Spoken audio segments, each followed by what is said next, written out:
Во сообщението на председателството на Друштвото на писателите на Македонија, меѓу другото, се истакнува: ретко која земја на Европа во првите децении на нашиот век го доживеа она што го доживеа Македонија. Македонскиот народ изведе сјајна социјално-национална револуција. На незина почва и со незина припомош се изведе и младотурската револуција. Двете балкански војни и Првата светска војна во најголем обем се одвива исцело на македонска територија.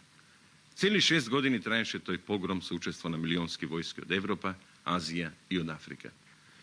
На десетици илјади македонци останаа за секогаш на боиштата. На десетици илјади македонци изумреа од болести, епидемии и глад.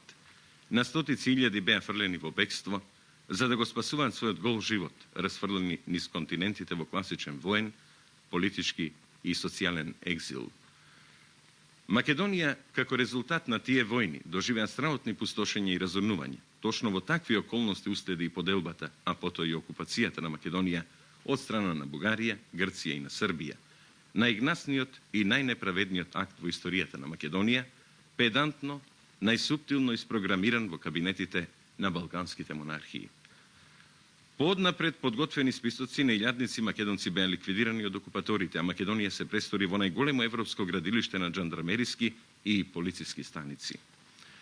Наспроти хашките спогодби, основните норми на меѓународното право, според кои окупаторот е привремен администратор на територијата и нема право на регрутација, исто како и бугарските и грчките, и српските власти во Македонија само во октомври 1915 година мобилизираа 53.088 македонци.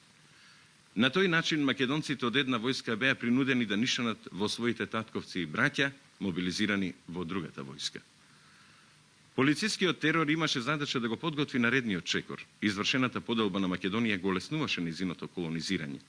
Со уредбата за населување на јужните нови краишта од 24.9.1920 година, македонците беа исклучени од можноста и правото да добиваат земја. Колонизацијата целеше да се создадат бројни оази и кордони, да се разбие националната компатност на Македонија, а колонистите да прераснат во упориште на реакционерниот режим во борбата за брза и ефикасна денационализација и асимилација на македонскиот народ. Од монархистичките режими на Бугарија, Грција и Србија, македонскиот народ беше прогласен за непостоечки. Му се одрекна и се уште му се одрекнува неговата национална посебност и култура, а македонското име и јазик беа прогонувани. Спроведувањето на аграрната реформа во Македонија беше чин на класична колонизација. Заклучно со 1928 година, на 6.377 семејства од Србија им беа доделени околу 65.000 хектари земја.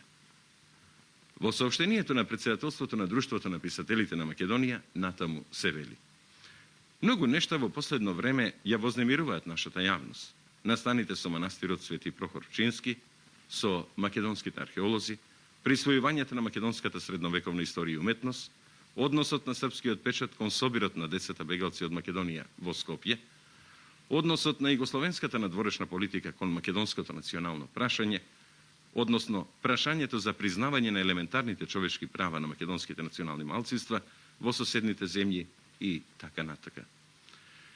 Иницијативата на Собранието на Србија, македонските писатели ја сметаат за сериозен и исклучително опасен потек, поставувајќи го при тоа прашањето дали не се работи за обид за подотворање на некоја тајна јуристичка врата за влегување во македонскиот интегритет и дали тоа не значи и можност да се конотира и со предпоставки за реколонизација, што би значило да се стави крст на историските идеали на заедничкото живење и целосна дестабилизација на Југославија.